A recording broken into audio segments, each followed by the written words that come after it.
You were never meant to be normal.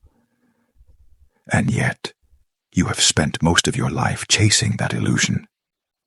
Normalcy, the soft lie that if you just stay quiet, stay predictable, stay inside the lines, everything will be okay. But has it been? Does waking up every day and performing feel like freedom to you? You wear the mask so well now you barely remember what your real face looks like. The one you had before the world told you who to be. The one that did not smile for others, but smiled from truth. They told you, just blend in. Do not be too much. Do not dream too wildly, feel too deeply, speak too honestly.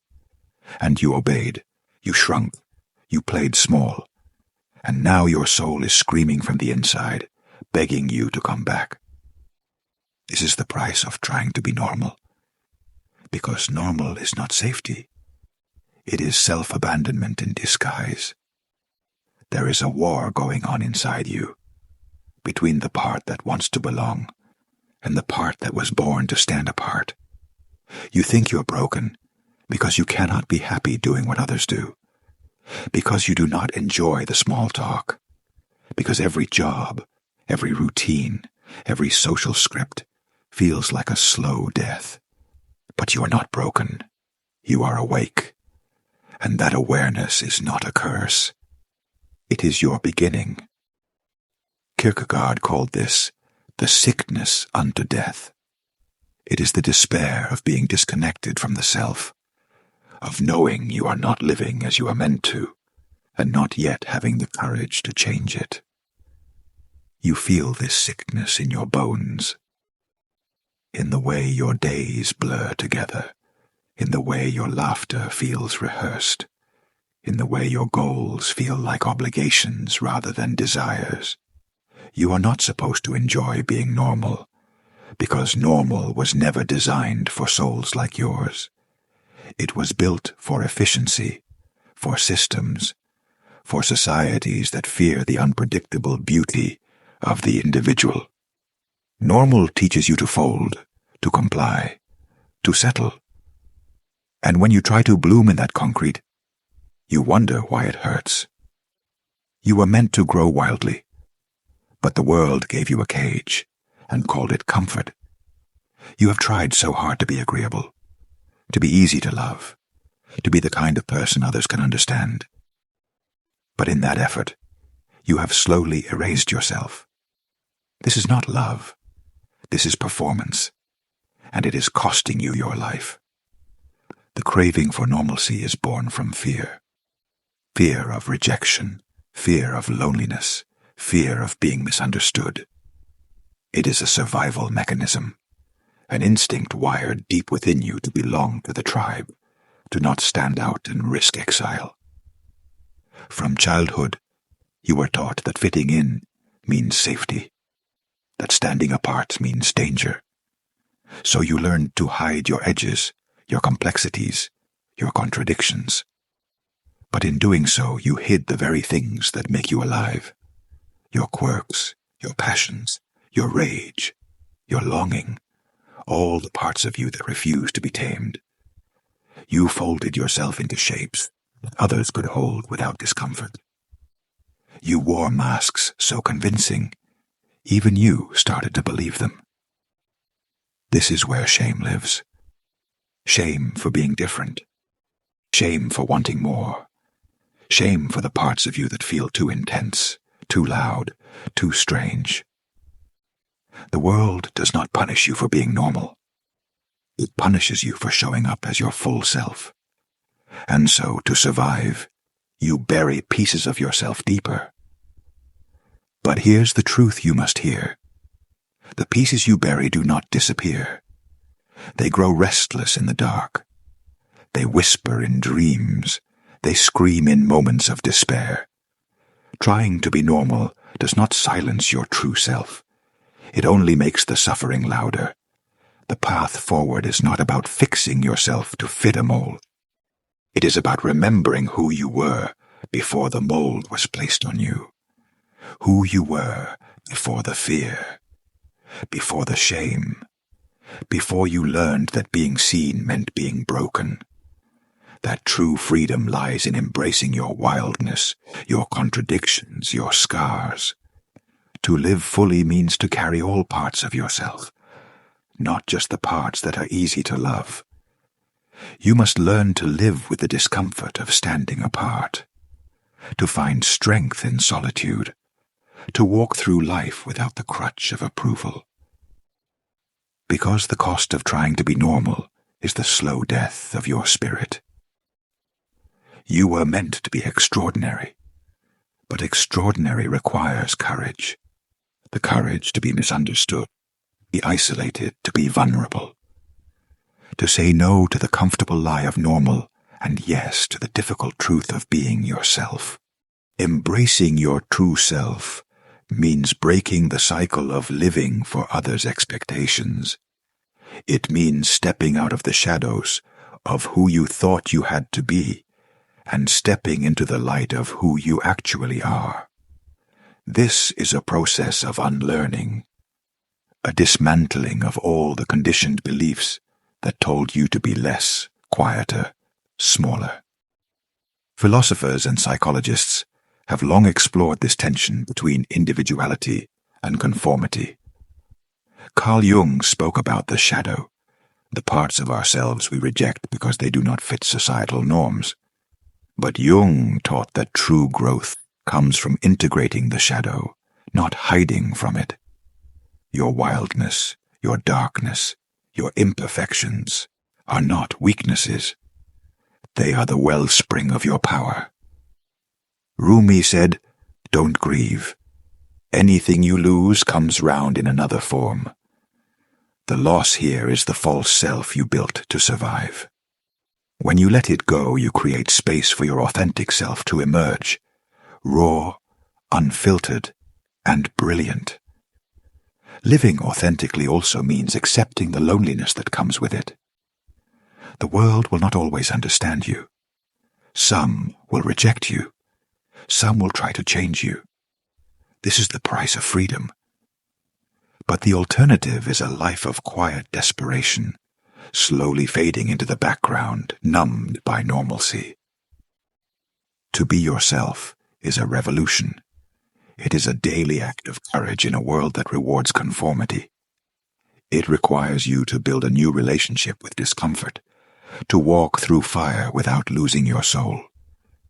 But here is the paradox. The more you accept yourself, the less you need the approval of others. The more you own your unique path, the more you attract people who see and honor the real you. Your tribe is waiting, not in the crowd, but in the circle of those who embrace you without conditions. This journey is not about becoming perfect. It is about becoming whole. Whole in your light and shadow, your chaos and clarity, your pain and joy. You were never meant to be normal because normal kills the soul. But you were meant to be whole, and wholeness is where true power lives. The final truth is this: your suffering is not proof that something is wrong with you. It is proof that something is right with you. Because only a person who has not gone completely numb still feels this kind of ache. The ache of inauthentic living. The slow, gnawing pain of living someone else's life. That pain is your compass. It is pointing you back to yourself. You suffer when you try to be normal, because it is not aligned with your nature. And no matter how much you try to suppress your truth, it will resurface.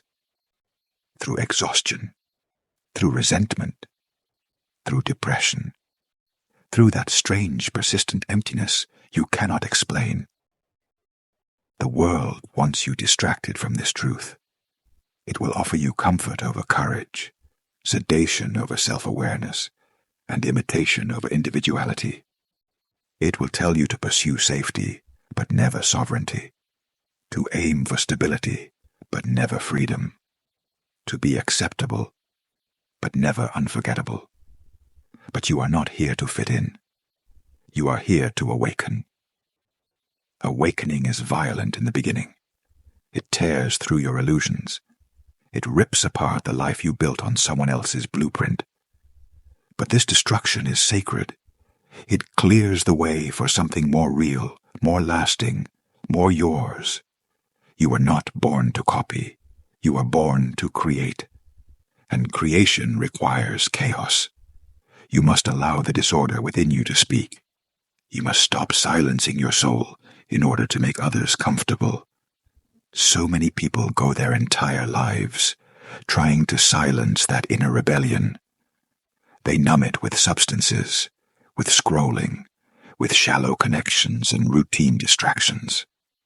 But all of that is a way of managing the pain of disconnection, from self, from purpose, from life. You do not need to manage the pain. You need to listen to it. It is telling you what you truly want, what you truly value, what you came here to do. The voices in your head saying something is off. This is not who I am. There must be more than this. They are not signs of dysfunction. They are signals of buried truth trying to rise. To hear them is terrifying, because if you accept their truth, it means you must change. You must stop trying to be agreeable. Stop choosing roles that shrink your spirit. Stop betraying yourself in the name of peace. You must disappoint the expectations of others to finally become loyal to your soul. This will cost you relationships, opportunities, approval, but it will return to you something far more valuable: your life. You will begin to feel a kind of peace you have never known, not the shallow peace of pleasing others, the deep peace of living in alignment. You will begin to experience a joy that is not situational, but existential, a joy that comes from being rooted in yourself. And you will begin to attract people who see you as you are, not as who you pretended to be. These people will feel like home, not because you adapted to them, but because they met you at your frequency. This is the paradox. The more radically yourself you become, the more the right people, opportunities, and experiences begin to find you. You do not have to chase anymore. You attract by being the real you. But you must be willing to let go of the false identities, the masks, the roles, the lies, the version of you that was built for survival, not expression. That version served its purpose. It protected you. It helped you navigate a world that rewards inauthenticity. But you have outgrown it now. You do not need to apologize for who you are. You do not need to justify your depth, your intensity, your solitude, your dreams. You do not need to seek permission to live fully. You were never meant to be normal. You were meant to be real. Realness is messy, it is raw, it is unpredictable. But it is also magnetic, powerful, and healing. This is what the world needs more of. Not more copies of the same safe character, but real humans fully alive, willing to feel, to speak, to break, to rebuild, willing to carry their own light. You are not here to disappear into the background. You are here to create a world that feels like truth. So let the world misunderstand you. Let them question you. Let them call you too much. Let them. Because you know now that your suffering was never a flaw. It was the sacred signal calling you back to yourself. And now you are answering.